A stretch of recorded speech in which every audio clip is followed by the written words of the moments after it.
Τα φάρμακα όπως το Ozempic και το Mounjaro έχουν αλλάξει τις διατροφικές συνήθειες εκατομμυρίων ανθρώπων. Πώς όμως πρέπει να τρώμε όταν τα χρησιμοποιούμε και πώς προστατευόμαστε από την επαναπρόσληψη βάρους όταν τα σταματήσουμε? Είμαι η Μερόπη Κοκκίνη και σε αυτό το επεισόδιο της σειράς «Ψυχή και Σώμα» συζητάμε με την κλινική διαιτολόγο Πινελόπη Δουβόγιαννη για τη σωστή διατροφή για όσους κάνουν ενέσιμα τύπου Ozempic και Mounjaro. Ποιες τροφές χρειάζονται προσοχή, πώς να αποφεύγουμε την απώλεια μυϊκής μάζας και τι πρέπει να κάνουμε για να μην επιστρέψει το βάρος όταν ολοκληρωθεί η θεραπεία. Μιλάμε για μύθους, πραγματικούς κινδύνους και πρακτικές καθημερινές συνήθειες που μπορούν να κάνουν διαφορά. Για να μην χάνετε κανένα επεισόδιο της σειράς «Ψυχή και Σώμα», ακολουθήστε μας στο Spotify, στα Apple Podcast και στο κανάλι της Life στο YouTube. Είναι τα podcast της Life. Καλώς ήρθατε σε ακόμα ένα επεισόδιο της σειράς «Ψυχή και Σώμα». Σήμερα ανοίγουμε ένα θέμα που απασχολεί πολύ κόσμο. Τη σωστή διατροφή για όσους χρησιμοποιούν ενέσιμα όπως το Ozempic και το Mounjaro. Είναι φάρμακα που μειώνουν την όρεξη και βοηθούν στην απώλεια βάρους, αλλά δεν είναι μαγικά. Αντίθετα, χρειάζονται πολύ σωστό χειρισμό, ειδικά στη διατροφή, για να μην χαθεί μυϊκή μάζα, να μην εμφανιστούν παρενέργειες και κυρίως για να μην ξαναπάρουμε τα κιλά όταν τα σταματήσουμε. Μαζί μας έχουμε τη διαιτολόγο Πινελόπη Δουβόγιανη για να απαντήσει σε όλα όσα θέλετε να ξέρετε. Πινελόπη Δουβόγιανη, σε καλωσορίζω και πάλι στα podcast της LIFO. Καλώς σας βρήκα, ευχαριστώ πολύ για την πρόσκληση. Είπαμε σήμερα να μιλήσουμε, να μας βοηθήσεις λίγο για να δούμε πώς κανείς μπορεί να τρώει σωστά όταν παίρνει ενέσιμα, τα γνωστά, ξέρεις, τα Ozempic, Mounjaro, και πώς να μην ξαναπάρει βάρος. Οπότε, ωραία, πριν ξεκινήσουμε να μιλάμε γι' αυτό, θες να μας θυμίσεις τι ακριβώς κάνουν αυτά τα φάρμακα, τα οποία τα λέμε και λέγονται και GLP-1. Μπράβο, αυτή είναι η πραγματική τους ονομασία. Ναι. Και να μας θυμίσεις τι ακριβώς κάνουν στο σώμα μας. Ωραία. Στην πραγματικότητα αυτό είναι οι GLP-1 αγωνιστές υποδοχέων. Δηλαδή είναι μια ορμόνη που παράγει φυσικά το σώμα μας όταν τρώμε, αλλά ποια είναι η διαφορά με αυτά τα φάρμακα? Η ορμόνη που παράγει το σώμα μας όταν τρώμε ζει στο σώμα μας, μένει για 1-2 λεπτά. Ενώ τα φάρμακα αυτά ζουν για πολλές περισσότερες μέρες. Οπότε έχουμε τη δράση μιας φυσικής ορμόνης που κόβει την όρεξη για πολύ μεγάλο χρονικό διάστημα. Τώρα, πώς ακριβώς λειτουργούν? Αυτό που πρέπει να εξηγήσουμε στον κόσμο είναι ότι δεν μας βοηθάνε να χάσουμε βάρος όπως πολλοί νομίζουν. Δηλαδή, δεν αλλάζει κάτι στο μεταβολισμό μας. Στην πραγματικότητα, τι κάνουν αυτά τα φάρμακα? Δρούν μέσα από διάφορους μηχανισμούς. Ο ένας από αυτούς είναι ότι καθυστερούν την γαστρική κένωση. Δηλαδή, καθυστερούν το φαγητό να περάσει από το στομάχι, να πάει στο έντερό μας για να γίνει πέψη. Οπότε, όταν το φαγητό μένει περισσότερη ώρα στο στομάχι, νιώθουμε χορτάτι. Το αίσθημα του κορεσμού, έτσι, ναι. Του κορεσμού, πολύ σωστά. Ένας άλλος τρόπος που δρούν είναι μειώνουν την όρεξη μέσω του εγκεφάλου. Δηλαδή δεν είναι ότι χορταίνουμε μόνο πιο εύκολα, αλλά σκεφτόμαστε και λιγότερο το φαγητό. Αυτό είναι ένα πολύ μεγάλο κομμάτι. Δηλαδή μειώνονται οι λιγούρες, ειδικά για τα γλυκά και για τα junk φαγητά. Δηλαδή υπάρχουν στις μελέτες αναφορές από πολλούς που παίρνουν αυτά τα φάρμακα που δηλώνουν ότι έχουν πολύ μειωμένη επιθυμία για να φάνε ανθυγιεινά τρόφιμα. Για τέτοιου είδους τροφές, έτσι. Μπράβο, δηλαδή γλυκά, μπέργκερ, πίτσες, δεν τους απασχολεί, δεν τους ενδιαφέρει πια να τα φάνε αυτά. Αυτό πώς εξηγείται? Σε κόβω λίγο τώρα, αλλά έτσι είναι. Βέβαια να πούμε ότι είναι πολύ νέα τα δεδομένα, συνεχώς βγαίνουν καινούργια ερευνητικά δεδομένα, είναι ένας κλάδος που μαθαίνουμε κι εμείς σε συνέχεια καινούργια πράγματα. Οπότε δεν τα ξέρουμε και όλα. Με βάση λοιπόν αυτά που ξέρουμε μέχρι τώρα, προφανώς φαίνεται ότι δρούν στο κεντρικό νευρικό σύστημα και επηρεάζουν αυτό που λέμε reward system, το σύστημα ανταμοιβής του εγκεφάλου. Ακριβώς τους μηχανισμούς είναι πολύ πολύπλοκοι, δεν τους ξέρουμε ακόμα όλες τις δράσεις τους, οπότε αυτό γνωρίζουμε μέχρι τώρα. Μμμ. Και βέβαια να αναφέρουμε ότι δρούν και έχουν και έναν άλλο ρόλο που ήταν και ο βασικός ρόλος τους όταν ξεκίνησαν τα φάρμακα που αρχικά χρησιμοποιήθηκαν για τη ρύθμιση της γλυκόζης. Είναι αυτό, το βασικό αυτό που κάνουν, ότι μειώνουν την έκρηση της ινσουλίνης όταν χρειάζεται και μειώνουν την παραγωγή γλυκόζης από το ύπαρ μας όταν πάλι το χρειάζεται το σώμα μας. Οπότε αρχικά ξεκινήσαν αυτά τα φάρμακα σαν θεραπεία για το διαβήτη και στη συνέχεια, αφού είδαν ότι είναι πάρα πολύ αποτελεσματικά στη διαχείριση του βάρους, χρησιμοποιήθηκαν και για τη διαχείριση του βάρους. Και γι' αυτό. Και έχουν εγκριθεί για τη διαχείριση του βάρους. Δηλαδή. Και μόνο για τη διαχείριση του βάρους. Μάλιστα, μάλιστα. Υπάρχουν ομάδες τροφίμων που δυσκολεύουν εντός εισαγωγικών τέλος πάντων το στομάχι, όσο κάποιος είναι σε αγωγή, ας πούμε, σε κάποιο από ένα από αυτά τα δύο φάρμακα τέλος πάντων, ναι. Ένα από αυτά τα δύο που κυκλοφορούν στη χώρα μας, γιατί στο εξωτερικό υπάρχουν και άλλα. Ναι. Γενικά είναι 4 ουσίες: λιραγλουτίδη, ντουλαγλουτίδη, σεμαγλουτίδη, τριζεπατίδη. Τώρα το Μουντζάρο, ας πούμε, έχει τη τριζεπατίδη, ο Ζέμκ έχει τη σεμαγλουτίδη. Αυτά είναι και τα πιο αποτελεσματικά και είναι αυτά που χρησιμοποιούμε περισσότερα. Τα άλλα δεν τα χρησιμοποιούμε, δεν τα γράφουν δηλαδή γιατροί πλέον, αφού υπάρχουν τα άλλα δύο που είναι πολύ πιο αποτελεσματικά. Οπότε, ναι, το μεγάλο πρόβλημα είναι με τα πολλά λιπαρά και γενικά τα φαγητά που περιέχουν πολύ λιπαρά, όπως πίτσα, μπέργκερ, τα ανέφερα και πριν. Ναι. Είναι χαρακτηριστικά τα γλυκά με πολλά λιπαρά, γιατί έχουμε ήδη το φαγητό που καθυστερεί να περάσει από το στομάχι στο έντερο για να γίνει πέψη. Τα λιπαρά ούτως ή άλλως καθυστερούν αυτή τη διαδικασία και γι' αυτό όταν κάποιος καταναλώνει πολλά λιπαρά με αυτά τα φάρμακα, δυσκολεύεται στην πέψη και αυτό μπορεί να επιδεινώσει προβλήματα όπως ναυτίες και γενικά γαστροεντερικές διαταραχές.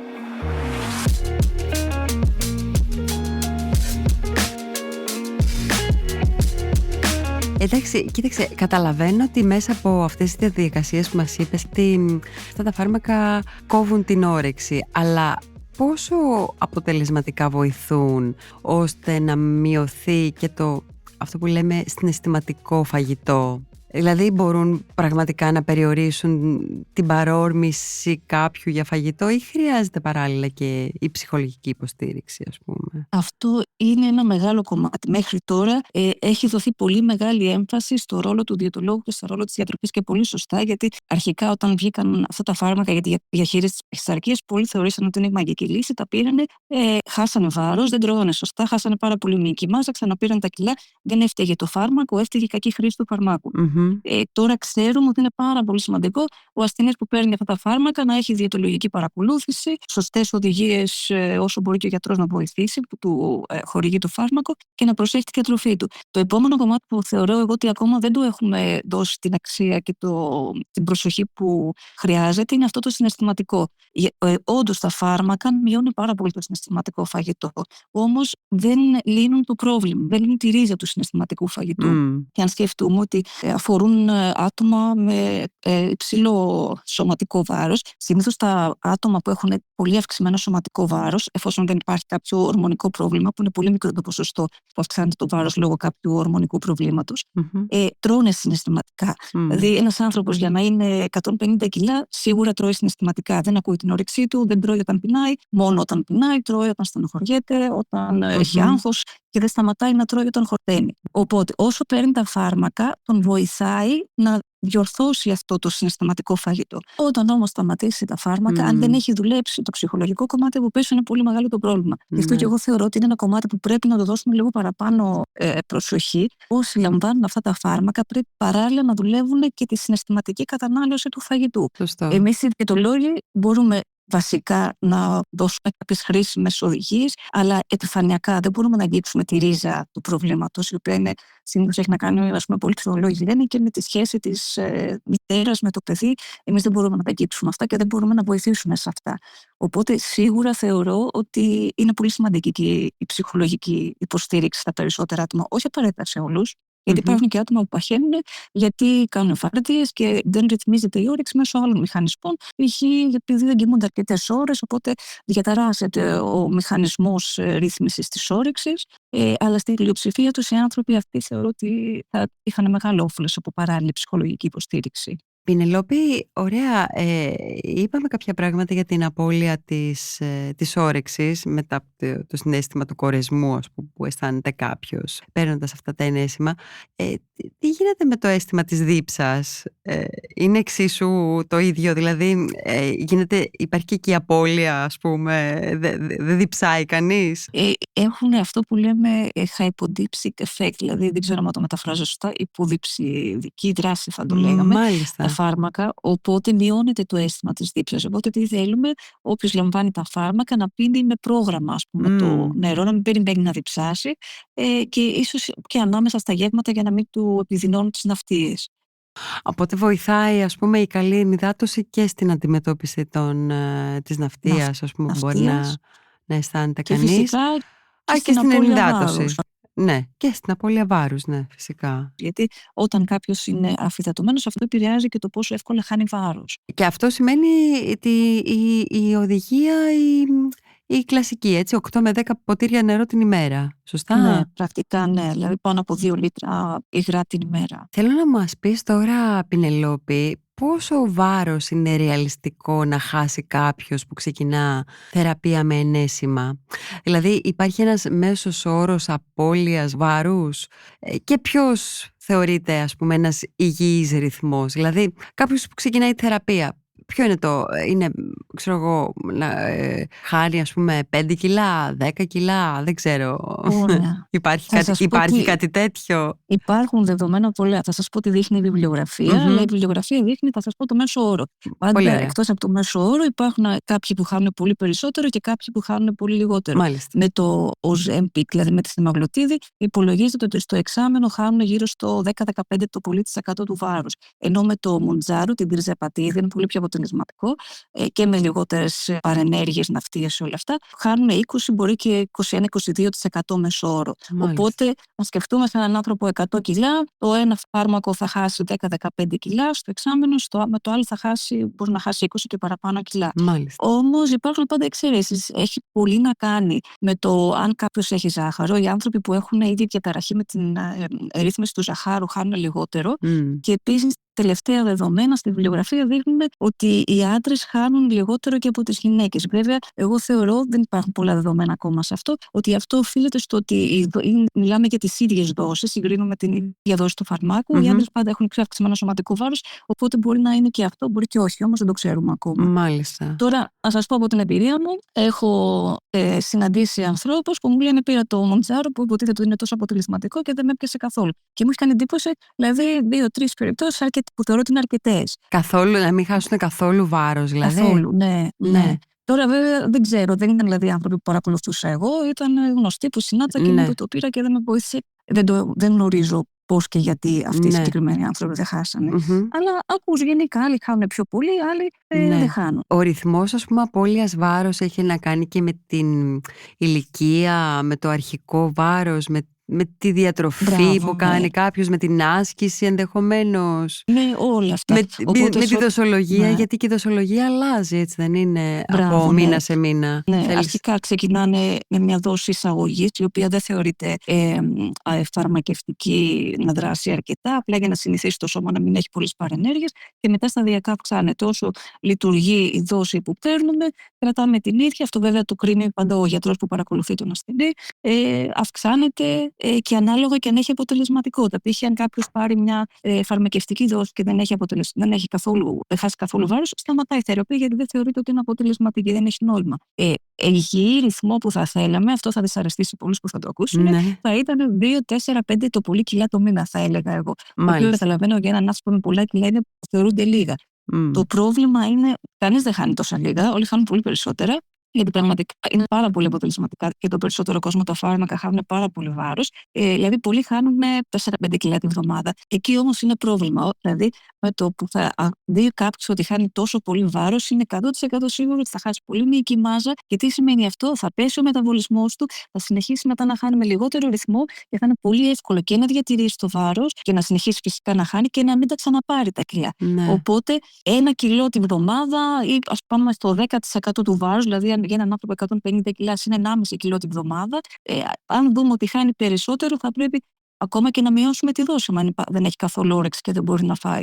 Προκειμένου να πάρει αυτά που χρειάζεται για να μην χάσει μυϊκό ιστό. Οπότε είναι προτιμότερο να χάνει κανείς με πιο αργό ρυθμό, ώστε να διατηρείται η μυϊκή του μάζα σε καλύτερα επίπεδα, να μπορεί να κάνει μια πιο σωστή διατροφή, που κάπου σε αυτό το σημείο μάλλον θα πρέπει να περάσουμε έτσι και να μας πεις κάποια πράγματα και πάνω σε αυτό, παρά να χαθούν πιο γρήγορα τα κιλά και στην ουσία μετά, όταν θα σταματήσει η θεραπεία, να επιστρέψουν. Να τα ξαναπάρουν. Και βέβαια αυτό έχει συμβεί σε πάρα πολύ κόσμο. Τώρα, από προσωπική εμπειρία θα σας πω, από γνωστούς, από φαρμακοποιούς που συζητάω, πολλοί κόσμος, ιδιαίτερα με το Mounjaro, που είναι over the counter, δηλαδή πας και το αγοράζεις, δεν χρειάζεται να το γράψει κάποιος.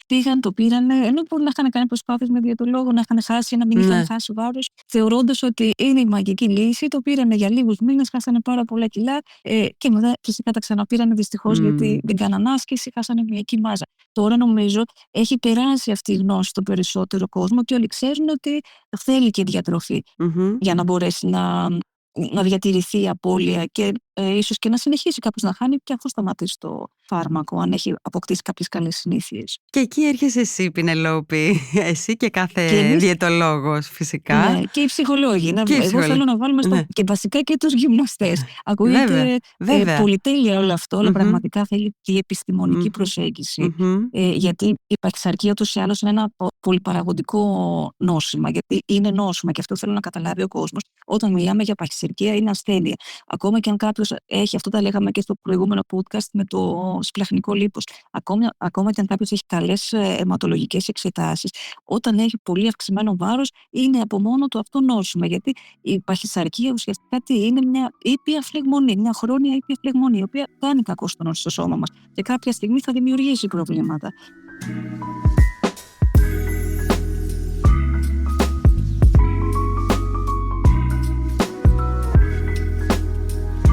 Ωραία, Πινελόπη, θέλω να μου πεις τώρα, για να περάσουμε στο πώς πρέπει να είναι η διατροφή ενός ανθρώπου ο οποίος κάνει ενέσιμα και δεν ξέρω, είναι διαφορετική ας πούμε στο Ozempic και διαφορετική στο Mounjaro. Δεν ξέρω, μπορεί να είναι βλακώδης η ερώτηση που κάνω, αλλά οφείλω να την κάνω.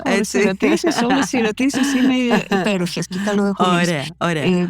Οπότε ουσιαστικά είναι η ίδια προσέγγιση, γιατί μπορεί το ένα είναι λίγο πιο αποτελεσματικό, έχει λίγο λιγότερες παρενέργειες, αλλά πάνω κάτω η ίδια φυσιολογία. Απλά το ένα δράσει σε δύο διαφορετικούς υποδοχείς. Το Mounjaro, το Ozempic δράσει σε έναν υποδοχή. Αυτά δεν χρειάζεται νομίζω να τα αναλύσουμε, δεν έχει νόημα, δεν έχει αξία έτσι, πραγματική για τον κόσμο. Οπότε στο κομμάτι το διατροφικό, αυτό σίγουρα το έχουν όλοι εμπεδώσει, νομίζω. Νούμερο 1 είναι η πρωτεΐνη. Και βλέπω κόσμο που έρχεται τώρα στο γραφείο και ξέρουν ότι τους έχει πει ο γιατρός.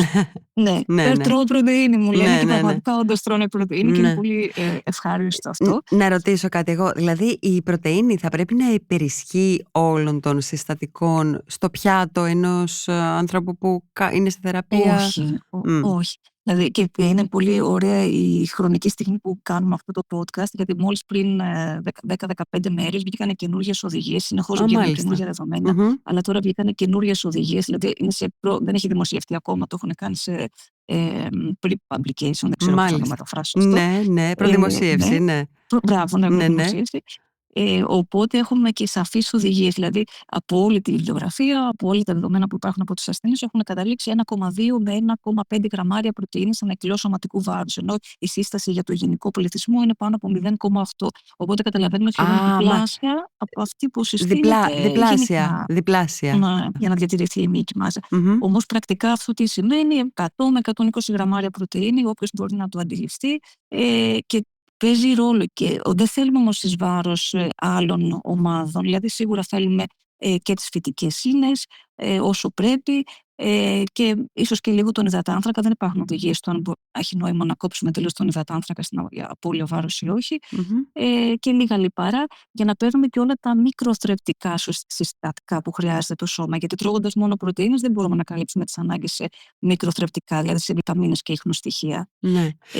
Και το άλλο με την πρωτεΐνη, θέλουμε να την μοιράζουμε μέσα στην ημέρα. Ουσιαστικά θέλουμε σε όλα τα γεύματα να έχουμε πρωτεΐνη. Δεν μπορεί κάποιος να πάρει όλη την πρωτεΐνη σε ένα γεύμα. Και αυτό είναι ένα πολύ συνηθισμένο λάθος που βλέπω εγώ στον κόσμο που έρχεται στο γραφείο. επειδή δεν πεινάνε, κάνουν ένα μεγάλο γεύμα, Ναι. φουσκώνουν, έχουν ναυτίες, νιώθουν άσχημα μετά και ξανατρώνε μετά από πολλές ώρες γιατί Ναι. δεν μπορούν να φάνε νωρίτερα. Ναι, Και ναι. στην εμπειρία μου θα σας πω, γιατί έχω μεγάλη εμπειρία, 20 χρόνια νομίζω έχω δει πάρα πολύ κόσμο Ναι. σε σχέση με την απώλεια. Κάποια πράγματα δεν υπάρχουν στη βιβλιογραφία, αλλά όσοι δουλεύουμε πολλά χρόνια τα έχουμε δει και ξέρουμε πώς λειτουργούν. Δεν έχω δει ποτέ κάποιον να χάσει βάρος σωστά με ένα γεύμα την ημέρα. Δηλαδή δεν λειτουργεί αυτό. Να θέλει περισσότερα γεύματα. Και αυτό ήθελα να σε ρωτήσω. Δηλαδή, ποια είναι η συχνότητα των γευμάτων? Κανονικά πρέπει κανείς να κάνει τα γεύματά του όπως θα τα έκανε ένας άνθρωπος ο οποίος θα πρέπει να τρέφεται σωστά. Δηλαδή, ένα πρόγευμα, ένα δεκατιανό, ένα μεσημεριανό, απογευματινό και βραδινό.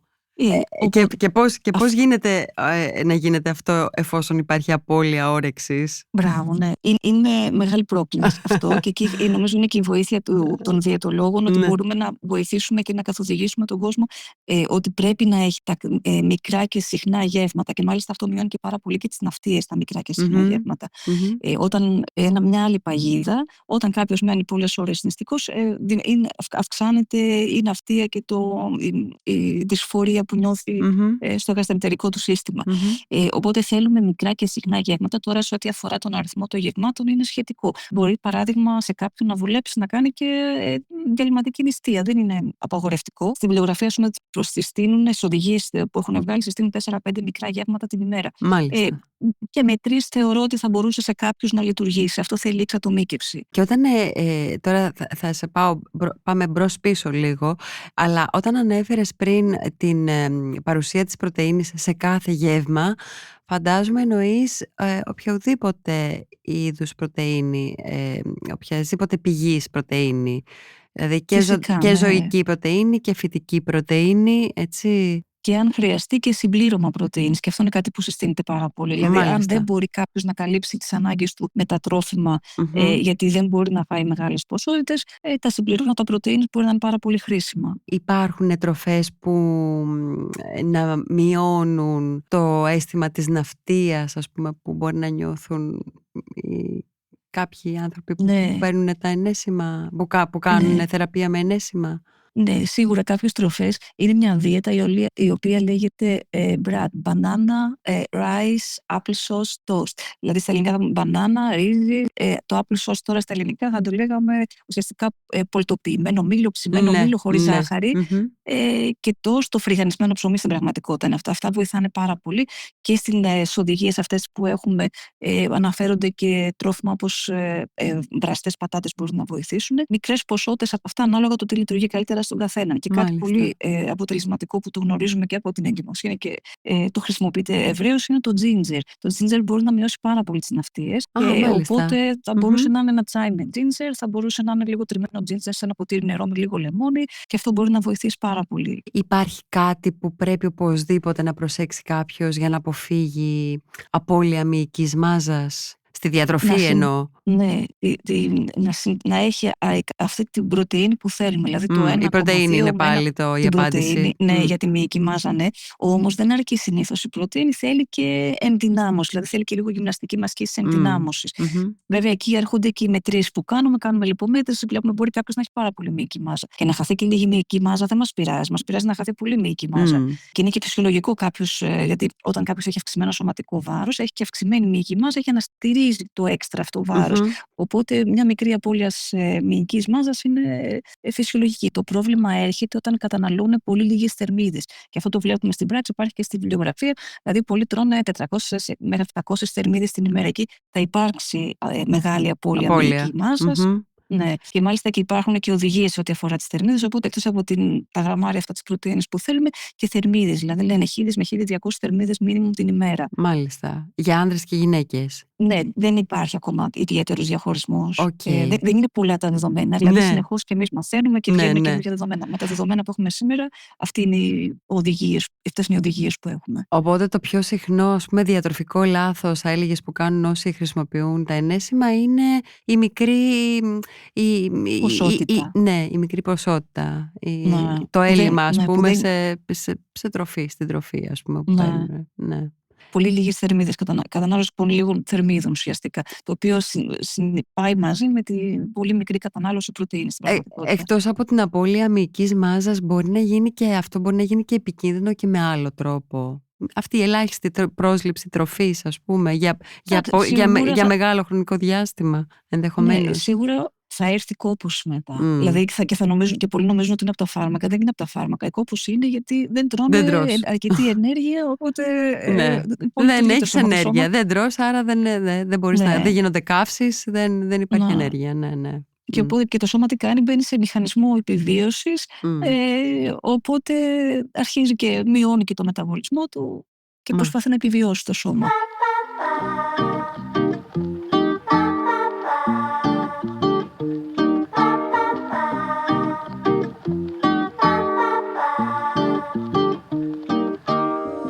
Πριν ανέφερες φυσικά την άσκηση, έτσι, σαν ένα τρόπο να κρατήσουμε το σώμα μας υγιές, ας πούμε, σε ένα υγιές επίπεδο, τέλος πάντων, τη μυϊκή μάζα μάλλον. Ναι. Και το μεταβολισμό κατά συνέπεια. Και το μεταβολισμό κατά συνέπεια. Γνωρίζεις να μας πεις, αν και δεν είναι η ειδικότητά σου, ποια είναι η κατάλληλη άσκηση γι' αυτό? Ναι. Υπάρχουν συγκεκριμένες συστάσεις. Αυτό που συστήνεται είναι πάνω από 150 την εβδομάδα, μέτρια ένταση άσκηση που να έχει μέσα και ασκήσεις ενδυνάμωσης. Σίγουρα εκεί θέλει τη βοήθεια από έναν γυμναστή, και από την εμπειρία μου θα σας πω, ωραίες αυτές οι συστάσεις που μας δίνουν, αλλά όταν έχεις έναν άνθρωπο με αυξημένο βαθμό παχυσαρκίας, δεν θα μπορεί να το κάνει αυτό. Είναι εξωπραγματικό. Οπότε θέλει σταδιακά να χτιστεί αυτό, να ξεκινήσεις ανάλογα με το πόσο μπορεί να κάνει ο ασθενής που έχεις απέναντί σου και να το βελτιώσει. Μπορεί στην αρχή απλά λίγο περπάτημα να είναι το μόνο που μπορεί να κάνει. Οπότε ξεκινάμε από αυτό. Και είναι εντυπωσιακό. Εγώ έχω δει ανθρώπους να μην μπορούν να περπατήσουν, να ξεκινάνε με 5 λεπτά μέσα στο σπίτι και μετά από ένα χρόνο να έχουν γίνει σχεδόν αθλητικοί τύποι. Αυτό θέλει επιμονή και θέλει σταδιακή αύξηση της άσκησης που κάνουν. Θέλεις να δούμε λίγο τώρα τι συμβαίνει όταν όλα πια θα έχουν πάει καλά, έχει χαθεί το βάρος που θέλει κανείς να χάσει, μετά τη διακοπή του φαρμάκου, ας πούμε, όταν κάποιος σταματάει τα ενέσιμα. Τι αλλαγές παρατηρούνται συνήθως? Η πείνα επανέρχεται κανονικότατα. Δηλαδή με το που σταματάει κανείς το φάρμακο με το που σταματάς το φάρμακο, τι γίνεται? Το φάρμακο παραμένει μέσα στο σώμα μας για κάποιο χρονικό διάστημα. Δεν μπορεί το σώμα να το διασπάσει και έτσι δρά ουσιαστικά. Ας πούμε για το Ozempic θα χρειαστούν 30, μπορεί και 35 μέρες για να φύγει εντελώς το φάρμακο από το σώμα. Άρα για ένα μήνα ακόμα. Για ένα μήνα. Στο Mounjaro είναι λίγο λιγότερο. Είναι 20 με 25 μέρες. Έχει λιγότερο χρόνο ζωής, ας το πούμε. Μάλιστα. Όμως μειώνεται σταδιακά στο αίμα μας όσων τον παίρνουν το φάρμακο αυτό. Η δράση είναι πολύ μικρότερη. Όταν θα φύγει από τον οργανισμό μας, επανέρχεται κανονικότατα και η όρεξη και η πείνα, δηλαδή και η όρεξη για γλυκά και το συναισθηματικό φαγητό επανέρχεται. Αν δεν έχει δουλευτεί το ψυχολογικό κομμάτι, πάλι έρχεται στο προσκήνιο. Οπότε δεν υπάρχουν οδηγίες. Εγώ θεωρώ ότι αυτό που θα πρέπει να κάνουμε είναι σταδιακά να μειώνεται τη δόση. Δηλαδή, αν έχουμε κάποιον που παίρνει μια μεγάλη δόση, να τη μειώσουμε σταδιακά για να τον βοηθήσουμε να επανέλθει σταδιακά, να προσαρμοστεί το σώμα του. Τώρα, σε ό,τι αφορά το κομμάτι το διατροφικό. Άρα να γίνει, συγγνώμη που διακόπτω, να γίνει σταδιακά μείωση της δοσολογίας. Ναι. Δεν υπάρχουν οδηγίες. Αυτό είναι η προσωπική μου άποψη από την εμπειρία και από όσα γνωρίζω. Θα το δούμε στο μέλλον. Πώς θα κάνουν στις μελέτες που θα γίνουν. Νομίζω ότι θα ήταν μια καλή προσέγγιση για να βοηθήσουμε τον άνθρωπο να διαχειριστεί καλύτερα το βάρος του. Τώρα, σε ό,τι αφορά τη διατροφή, αυτό που θέλει να αυξήσουμε σταδιακά τις θερμίδες, την ποσότητα του φαγητού. Δηλαδή, και πολλοί το κάνουν αυτό το λάθος, σταματάνε το φάρμακο, αρχίζουν και τρώνε πολύ. Το σώμα θέλει να προσαρμοστεί, έχει μάθει σε λιγότερες θερμίδες, θέλει λίγο χρόνο, σταδιακά να αυξήσει και τις καύσεις του. Οπότε θέλουμε σταδιακά να αυξήσουμε το φαγητό. Ναι. Και βέβαια, άλλο ένα πολύ βασικό κομμάτι όταν σταματάει κάποιος το φάρμακο είναι η άσκηση. Ίσως να είναι και πιο σημαντική από την άσκηση κατά τη διάρκεια της θεραπείας. Πρέπει να γυμνάζεται και αυτό το έχουμε, είναι γνώση ετών από άτομα που δεν παίρνουν τα φάρμακα και δεν αλλάζουν ουσιαστικά. Απλά το φάρμακο σε βοηθάει να ακολουθήσει τη δίαιτα. Αυτή είναι η ουσία. Γιατί δεν πεινάς, δεν έχεις λιγούρες, οπότε μπορείς να ακολουθήσεις μια δίαιτα. Ναι, ναι. Οπότε η άσκηση είναι μεγάλο κομμάτι στη διατήρηση της απώλειας.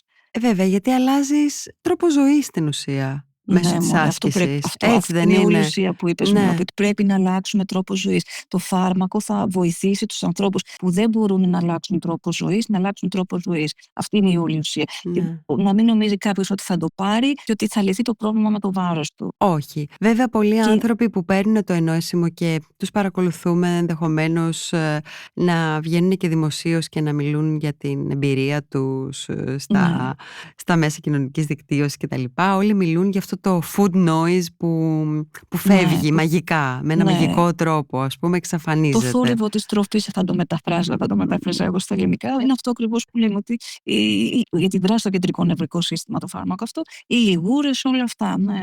Το οποίο θα επανέλθει όμως να σταματήσει το φάρμακο. Σε αυτό το κομμάτι ευνοημένοι είναι αυτοί που το παίρνουν για τη διαχείριση του διαβήτη, γιατί αυτοί θα το συνεχίσουν να το παίρνουν. Τώρα, κάποιος που το πληρώνει, είναι πολύ μεγάλο το κόστος το μήνα. Δηλαδή, ξεκινάς από 250 ευρώ, ανάλογα τη δόση θα πάει και πάνω από 300 ευρώ. Δεν νομίζω ότι κανείς μπορεί να δίνει τα χρήματα όλη του τη ζωή. Ναι. Για να διατηρεί το βάρος του. Ναι, όχι. Θέλω αν γίνεται, επειδή μιλήσαμε για τη διατροφή και είναι πολύ σημαντικό, πιστεύω, κομμάτι, ας πούμε, αυτής της πορείας ενός ανθρώπου που είναι στα ενέσιμα, αν μπορείς να μας δώσεις ένα παράδειγμα ημερήσιου πλάνου διατροφής. Ας σκεφτούμε κάτι που θα δίνει... Το οποίο φυσικά κανείς μπορεί να το ακολουθήσει και μετά, έτσι, γιατί αυτό δεν είναι το... Όχι. Όχι. Ναι, και αυτό είναι κάτι άλλο που πολλοί νομίζουν και δεν φταίει ο κόσμος, γιατί αυτό λέγαμε εμείς παλιά. Η διατροφή, εγώ διαφωνώ κάθετα σε αυτό. Όταν θα κάνεις, για να χάσεις βάρους, θέλεις δίαιτα. Θέλεις ένα υποθερμητικό πρόγραμμα διατροφής, αλλά δεν είναι το ίδιο με αυτό που θα κάνεις όταν θα θέλεις να διατηρήσεις την απώλεια βάρους. Για μένα είναι δύο πολύ διαφορετικά κομμάτια. Ωραία. Γι' αυτό και είμαι πολύ ωραία. Σε κάποιους... Να μας πεις τη διαφορά και να μας πεις ενδεχομένως και τα δύο. Ναι, δηλαδή ας πούμε ότι δεν παίρνει κάποιος τα ενέσιμα. Μπορεί μια кетογονική διατροφή να τον βοηθήσει πάρα πολύ. Γιατί από μόνη της кетογονική διατροφή θα τον μειώσει πάρα πολύ την όρεξη. Έτσι λειτουργεί η кетογονική διατροφή. Οπότε είναι εργαλεία αυτά για μας, και ακόμα και η διαλυματική νηστεία. Οτιδήποτε.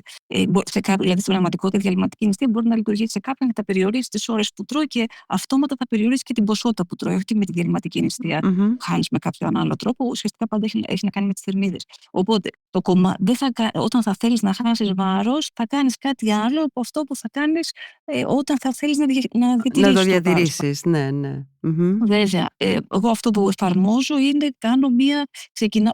μπορεί να ξεκινήσουμε με μια δίαιτα πολύ περιοριστική, σταδιακά, πλησιάζοντας τη φάση της διατήρησης του βάρους, εκεί αρχίζουμε να πηγαίνουμε στη διατροφή που θα ακολουθήσουμε μετά. Στην οποία καταλήγουμε πάντα το καλύτερο από όλα και το πιο μελετημένο είναι η μεσογειακή διατροφή. Ναι, τα έχουμε πει. Για όλη μας τη ζωή. Ναι. Οπότε. Άρα τώρα. Για κάποιον που είναι, για έναν χρήστη των ενέσιμων, ποιο είναι, ας πούμε, ένα παράδειγμα? Ένα ενδεικτικό διαιτολόγιο. Ναι. Πρωινό, ένα κεσιδάκι γιαούρτι με χαμηλά λιπαρά, με 2 κουταλιές νυφάδες βρώμη και μισή μπανάνα. Ενδιάμεσο ένα μικρό μήλο και 10 αμύγδαλα. Μεσημεριανό ένα μικρό κομμάτι κοτόπουλο, δηλαδή 100-120 γραμμάρια, δεν είναι πολύ μεγάλο αυτό το κομμάτι, με λίγα βραστά λαχανικά και μπορεί να έχει και λίγο ρύζι βραστό, λίγη πατάτα βραστή. Απόγευμα 1-2 φρυγανιές με μπόλικο κότατζ από πάνω, τυρί κότατζ. Και βραδινό μπορεί να έχει μια ομελέτα με λαχανικά, με 2 ασπράδια και 2 αυγά. Μια ενδεικτική μέρα. Αυτό θα δώσει 100-120 γραμμάρια πρωτεΐνης, γύρω στις 1.000-1.200 θερμίδες μαζί με λίγο λάδι που θα έχει. Πολλοί δεν το τρώνε βέβαια αυτό. Δηλαδή, όταν ξεκινούν τα φάρμακα, τρώνε πάρα πολύ λιγότερο. Μπορεί να τρώνε τα μισά από αυτά. Ναι, μπορεί να ακούγεται λίγο για κάποιον που δεν παίρνει τα φάρμακα, αλλά πολλοί δεν μπορούν να τα φάνε. Δεν μπορούν να τα φάνε ούτε καν αυτά, έτσι. Μάλιστα. Οπότε εκεί ίσως να χρειάζεται και να μειώσουν τη δόση. Ναι. Αν δεν μπορούν να φάνε αυτά. Ναι, γιατί είναι πολύ σημαντικό, όπως είπες, να μειωθεί ο ρυθμός της απώλειας βάρους. Είναι προτιμότερο παρά να χαθεί γρήγορα βάρος και μετά να υπάρχουν άλλες συνέπειες. Και εκεί πάλι θέλει μια καλή συνεργασία ανάμεσα στο διαιτολόγο και στον γιατρό, ενδοκρινολόγο ή οποιοδήποτε γιατρό χορηγεί το φάρμακο. Δηλαδή πρέπει να υπάρχει μια καλή επικοινωνία ώστε να υπάρχει μια συνεργασία στη ρύθμιση της δόσης. Ναι. Δηλαδή, βλέπει ο διαιτολόγος ότι υποσιτίζεται, θα έχει απώλεια μυϊκής μάσας, θα χάσει γρήγορα, δεν θα χάνει βάρος μετά, μπορεί να συνδυάσει σε συνεργασία με τον γιατρό που χορηγεί το φάρμακο, να συζητήσουν το ενδεχόμενο να μειωθεί ίσως η δόση. Εσύ από την εμπειρία σου, Πινελόπη, τι βλέπεις? Δηλαδή έρχονται άνθρωποι σε σένα που συνειδητά γνωρίζουν και ξέρουν ότι ξεκινούν αυτό το ταξίδι τέλος πάντων με σένα συνοδοιπόρο τέλος πάντων, ή υπάρχουν και άνθρωποι που μπορεί να τα ξεκίνησαν μόνοι τους, να τα βρήκανε μπαστούνια και να... Ναι, γελάω γιατί το είχα στο μυαλό μου. Σας περιγράψω και δεν είναι μεγάλο ποσοστό αυτό. Ναι, ωραία, θέλεις να μου πεις. Ναι. Οπότε έχει αλλάξει το τοπίο. Πριν, ας πούμε, 1 χρόνο, κανείς δεν σκεφτόταν τον διαιτολόγο. Αχ, ωραία, θα πάρω τα φάρμακα, τώρα δεν πήρω, μια χαρά. Ναι. Στην πορεία όμως, νομίζω υπήρξε και πάρα πολλή ενημέρωση και αυτό είναι προς τιμή και των γιατρών, γιατί και οι γιατροί γνωρίζουν, γιατί είναι πάρα πολλά τα δεδομένα από την βιβλιογραφία που συστήνουν τη συνεργασία με διαιτολόγους. Πλέον και οι περισσότεροι γιατροί, από όσο γνωρίζω τουλάχιστον εγώ, όταν πηγαίνουν οι ασθενείς, τους λένε ότι ιδανικά να δεις και ένα διαιτολόγο. Δεν είναι κάποια κατεύθυνση, αλλά το συστήνουν πολύ. Οπότε έχει αρχίσει και αλλάζει τώρα. Ενώ στην αρχή έρχονταν ή πολλοί έρχονταν και μου λέγανε: πήρα τα φάρμακα, τα ξαναπήρα τα κιλά και κατηγορούσαν το φάρμακο. Δεν φταίει το φάρμακο, φταίει η κακή χρήση του. Που και πάλι δεν μπορείς να κατηγορήσεις κανένα, γιατί δεν υπήρχε αυτή η γνώση πριν 2 χρόνια, 3. Δεν ξέραμε πώς. Δεν είχαμε αυτές τις συστάσεις που έχουμε σήμερα. Είναι καινούργια τα δεδομένα. Mm-hmm. Είδαμε στην πράξη λοιπόν ότι δεν λειτουργεί από μόνο το αποτελεσματικά και αλλάζει. Πλέον, δηλαδή, έρχονται πολλοί, παίρνω το φάρμακο και ξέρω ότι πρέπει να έρθω και σε διαιτολόγο. Οπότε έχουμε περάσει στο κομμάτι αυτό. Εντάξει, καλό είναι αυτό. Έτσι. Εξαιρετικό. Εγώ θέλω να μπει μέσα και ο ψυχολόγος. Και ο ψυχολόγος. Ωραία. Και γυμναστής, είπαμε. Ναι, σωστά. Ναι. Πινελόπη, ωραία.